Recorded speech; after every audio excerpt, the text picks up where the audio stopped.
A common argument against certain video games is that they're simple power fantasies. This is usually levied against military shooters like Call of Duty or over-the-top action games like the original God of War, and it argues that the worlds these games create are shallow and unrealistic. They're stripped of any nuance to let the player feel powerful without having to introduce any complex emotions or repercussions to their actions. Persona 5 is an interesting example of video games as a power fantasy, in that you're fighting for the oppressed and the downtrodden, but the world still lacks nuance and feels hollow. You play as a group of high schoolers with the ability to turn evil people into good people against their will, and decide to become crime fighters. It's very much a game of its time, with the people you target being used to tackle a lot of today's hottest issues, like corporate greed or sexual exploitation by those in power. As a surface-level wish fulfillment scenario, it's pretty effective. Who wouldn't get satisfaction out of seeing these people filled with regret, forced to reckon with the real consequences of their actions? Unfortunately, Persona 5 isn't interested in exploring this premise to its fullest. The question that would spring to most people's minds, is it right to brainwash evil people if it's for the greater good, is given some lip service, but that ethical conflict never spurs any real change in your characters or action in the plot. The villains are so cartoonishly evil, in order to justify the brainwashing, that they don't feel like real people, so it's impossible to take the pain they inflict seriously, or for them to reflect the realities of society. The dungeons in Persona 5, called palaces, are physical manifestations of the villain's mind, allowing you to understand them better through the symbolism in the palace's design. There's also a shadow, the bad guy's alter ego, a representation of their darkest and most twisted desires. For example, the first storyline has you dealing with a famed former Olympian, Suguru Kamoshida, who's now a PE teacher at your school who uses his power and influence to get away with perpetrating physical, emotional, and sexual abuse against his students. Kamoshida's palace turns out to be a castle where he is a king and all the students are his slaves. His shadow is a cruel, wrathful king adorned in a robe and with a bikini-clad schoolgirl hanging off his arm. It's an effective bit of imagery, but there's nowhere for it to go from there. Kamoshida has already been established in the real world as a bully who exploits his position of power. The castle confirms that he's an irredeemable egomaniac, but things just kinda stay that way, so the exploration of his palace is pretty one-note. You might discover a new depth to his depravity, but there's no new angle, no deeper insight, because humanizing him would mean confronting the ethics of the brainwashing you're doing. Contrast that to the way Persona 4 handles its dungeons. It uses the same idea of making them physical manifestations of someone's psyche, but instead it focuses on repressed emotions. Take, for example, Kanji Tatsumi, an aggressive loner and street thug. Kanji's dungeon is a steamy bathhouse, and his shadow is an overly flamboyant gay stereotype. Your first thought, of course, is that Kanji is a closeted gay man, and that this repression is causing his combative behavior. That's already a more relatable human story than Kamoshida's, but there's a progression to it that encourages you to finish the dungeon. Turns out that Kanji's family owns a textile shop, and he developed a knack for knitting at a young age, which led to him being mocked. He compensated for this by adopting an overly tough persona, but that lingering insecurity made him question his masculinity and, by extension, his sexuality. Whether Kanji is gay or straight is ultimately left unclear, but he learns to accept whatever kind of person he is. And Kanji gets to stay around after the epiphany at the end of his dungeon, so we see how he grows from the experience and where it leads him. But, since Kamoshida is a criminal, he is arrested and his story ends after his dungeon. He, along with all the other villains, are never given a chance to become more than a caricature. Of course, there's more to stories of abuse than the perpetrators, but Persona 5 stumbles in these areas as well. Let's talk about An Takamaki, the character at the heart of the Kamoshida arc. An is pressured into trading sexual favors with Kamoshida to secure preferential treatment for a friend of hers on his volleyball team. When she eventually tries to set some boundaries with him, it's heavily implied that he rapes her friend as retribution. An's story works because it shows the way abusers isolate their targets and manipulate them into feeling responsible. An can't tell anyone what Kamoshida's been making her do because of how it would make her friend feel, and such a severe reaction to her trying to set boundaries is designed to make her feel guilty. It's a promising start that paints a realistic scenario and explores the messy emotions caused by Kamoshida's evil. There really are powerful moments here, but the impact is lessened as we see more and more of how the game treats An. An is also a model, and aside from the commentary on sexual abuse, a big part of her story has to do with the way people objectify her and can't get to know the real her. Yet, the game revels in every opportunity to objectify her itself. She spends the majority of the game in a skin-tight red leather catsuit not of her choosing. Many scenes feature her being hit on, ogled, or groped. One male party member is hopelessly in love with her and spends the entire game trying to win her affection. Another is introduced through a storyline where he desperately wants to paint her naked. Her biggest contribution to the plot after the first dungeon is reluctantly agreeing to flirt her way past some old pervy dude. It's relentless, and the commonality among all of these is that it's always someone else objectifying her instead of An embracing her own sexuality. But Persona 5 never portrays this as a bad thing. After all, most of the harassment comes from your other party members. That's nothing new for Persona or anime in general, but it feels especially gross when it's being dumped on a survivor of sexual abuse who wants to be seen as more than just a pretty face. Now, in all fairness, there are 1 or 2 times where she reacts positively, but most of the time she either gets mad, or is too tired to argue, or is somehow unaware that the guys are even hitting on her. The last one feels particularly disrespectful towards what she goes through in the Kamoshida arc, but really all of these non-reactions are just to make sure the player can enjoy her objectification without having to feel bad. Of course, there's nothing wrong with sexuality being a major part of a character. Let's contrast it with Persona 4 again. Rise Kujikawa is a teen pop idol, and experiences most of the sexualization you'd expect to go along with that job. Her ads have her in skimpy swimwear, playing around in a waterfall, and when you meet her in person, she's typically flirty and bubbly, unafraid to cuddle up to the protagonist or speak openly about the sexual tension in the group. The key distinction between Rise and An is that Rise takes an active role in her sexualization. Rise flirts with the protagonist because she enjoys it, An is forced into situations where she has to flirt to solve a problem. When the guys make comments about Rise's body, she just accepts it and will talk about it. An is usually unreceptive, but unwilling to fight about it much. Rise's introductory storyline also has little to do with her looks or sexuality, whereas An is introduced as a woman under the thumb of a man who reduces her down to her body, and despite making a show of breaking free from that, the men in her life rarely let her become more than that for the rest of the game. Part of the reason I'm talking so much about the first storyline is that, even though I have issues with it, this case and the following one are easily the most interesting in the game. The first 2 cases are on a smaller, more personal scale, with the second focusing on a young man being exploited by his adopted father and mentor. It does some good work portraying the way abusers can single out helpless people, make their victim indebted to them, and convince them to accept or even embrace their abuse. But past those first 2 arcs, the scope expands and that personal touch is lost, as the focus shifts to bigger targets, such as the organized crime boss at the center of the third arc. Because it tries to comment on society as a whole, it loses that tight character focus of the first 2 stories and becomes more plot-dependent. Persona 3 and 4, who have the same writer-director as 5, don't have particularly strong plots, and they're dragged down by some really bad pacing, repetitive dialogue, overly long expository scenes, and awkward tonal changes, but they always overcome those issues on the strength of their characters. As Persona 5 attempts to dazzle you with a plot full of conspiracies and twists and turns, it sells out its biggest strengths and leaves you with the weakest parts of the other games. This leaves most of the character work shunted off to the confidant system. Confidants are small side stories where you spend one-on-one time with people around town, some from the main story and some will only show up in their own storyline, helping them sort through their own personal problems. These have always been hit and miss, with both 3 and 4 having some good and bad ones, and 5 mainly straddles that same line, even if it misses more than it hits. Many of them suffer from the same melodrama as the main story, in that your confidant is being obstructed by someone ridiculously evil, and you'll take it upon yourself to perform a mini brainwashing.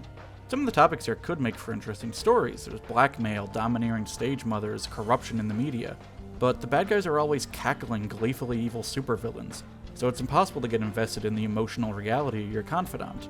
They also need to be innocent lambs in order to justify the brainwashing you're doing to their enemies, so there's no room for nuance. All these stories boil down to someone being trapped in a helpless situation and remaining static and inactive, waiting for you to save them with your magical powers. There's no self-discovery or acceptance, there's no personal growth, they really are just the shallowest, most wish-fulfillment-y parts of the game. The confidants that don't have mini missions built into them are usually better. Some are actually really good. There's one about helping a young artist rediscover his passion, or getting a shut-in adjusted to life on the outside. These are all simple, low-stakes stories, but they're deeply personal, and regardless of your experience with a situation exactly like this, the underlying emotions fueling them are relatable. They're not perfect, but they're at least on par with what you typically get from a Persona game. As harsh as I'm being, I don't think Persona 5's writing is all bad. I love the personal touch and the messy subject matter of those first 2 stories. This cast all have unique voices, and it's fun to hear them bounce off of each other. Despite having arguably the darkest tone in the series, it's probably the most successful in its comedy, partially thanks to the phenomenal voice work, but also due in no small part to some unabashedly silly writing. Your party members get some decent character stuff woven into the main story, and most of their confidant storylines work. The recurring villain is also one of the best the series has produced yet, by being everything the brainwashing targets aren't. He's sympathetic and 3-dimensional. There's a lot to like moment to moment that keeps you engaged and hopeful that it will come together, but it rarely rises above being an enjoyable but shallow distraction. There's nothing really wrong with that, but it's not really commensurate with the lofty heights the series has reached before, the clear ambition in the writing, or the time investment required to reach the end. Given the unrealized potential in Persona 5's script, I had high hopes for the expanded remake, Persona 5 Royal.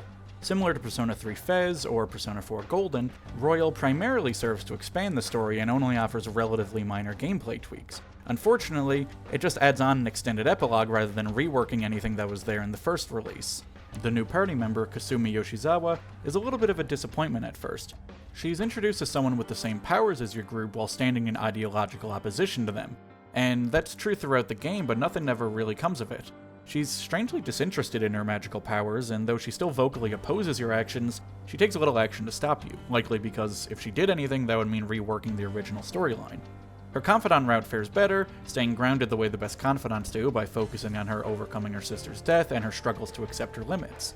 It ends up a little lighter in tone than you might expect given the subject matter, but it's still alright. Kasumi's story really only pays off once you reach the new dungeon, Royal's biggest addition, tacked on past the original end of the story.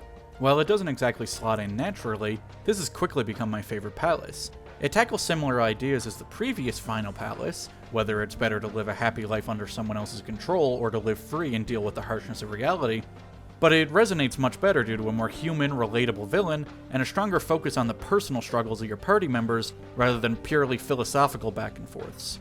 It's overwritten in the way Persona and many JRPG endings often are, which is really bad, especially considering this theme has already been explored in the very last dungeon, but if you put in the 100 hours to get to this point, it's unlikely you'll be deterred now. As mentioned, here's where Kasumi comes into her own, with her story tying into the themes of the epilogue to give it a sense of urgency, but without overshadowing how it works with your original party members. The new palace also excels in its art and music. It's a relief to see the new music and art stand up to scrutiny, as the original Persona 5 set an exceptional standard in these departments.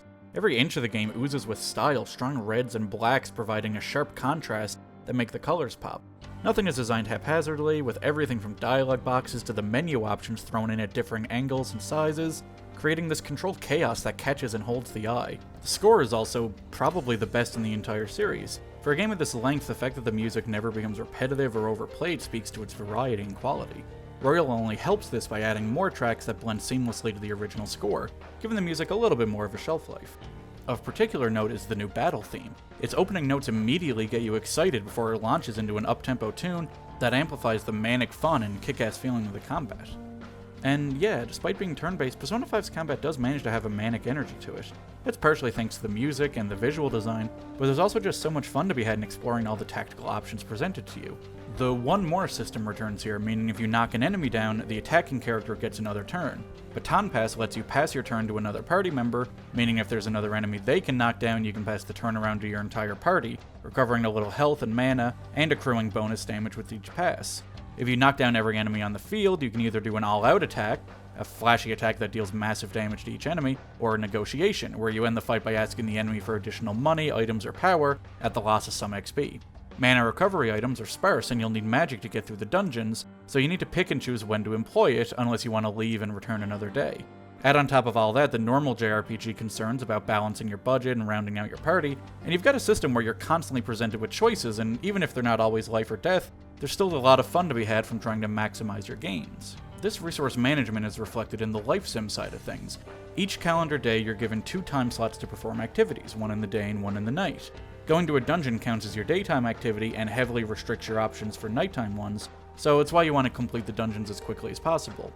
A lot of your activities will also raise social stats, which are needed to establish or advance certain confidants.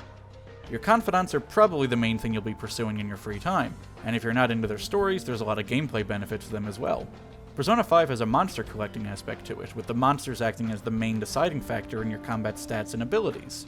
Each monster has a type that corresponds to one of your confidants. When fusing these monsters together, you'll get extra XP depending on the resulting creature's type, and how far along you are in the corresponding storyline.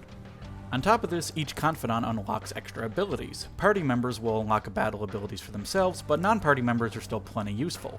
This even creates an unintentional dilemma at times where I was torn between spending time with confidants for gameplay reasons or story reasons. Should I hang out with the boring shogi master who teaches me powerful battle tactics, or the more interesting former yakuza who's only going to give me a discount on my weapons? Some confidants will even raise your social stats at every visit as well, which really gets you the most bang for your buck, increasing the pressure to make the most of your limited time. Should I focus on raising a stat to push through one confidant, or should I raise that stat by hanging out with a different confidant, taking longer to reap my reward but getting a heftier net gain?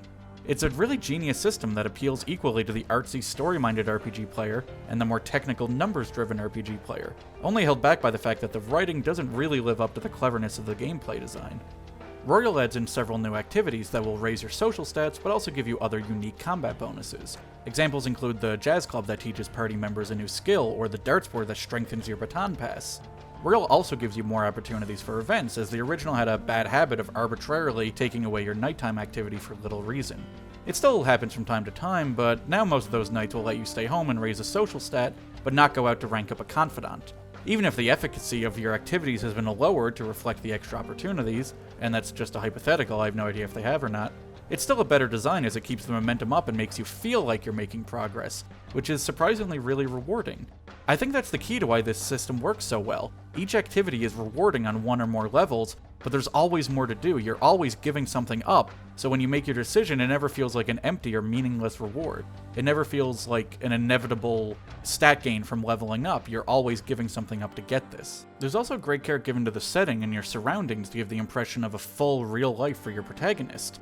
As mentioned, the game is broken down into days, and your available options change depending on the day of the week. Confidants will only be available on certain days, activities might be cheaper or more effective depending on the weather, some items can only be bought on Sundays, stuff like that. Combine that with the accurate recreation of Tokyo for you to explore, and it's easy to see how so many people, including myself who's lukewarm on the writing, can get sucked into this game for so many hours at a time. Even if the lack of depth to the writing can make it a little forgettable in retrospect, it's hard to deny the addictiveness of this gameplay loop and reward system. There's always something to look forward to in the calendar, just one quick thing you want to finish before you set the game down.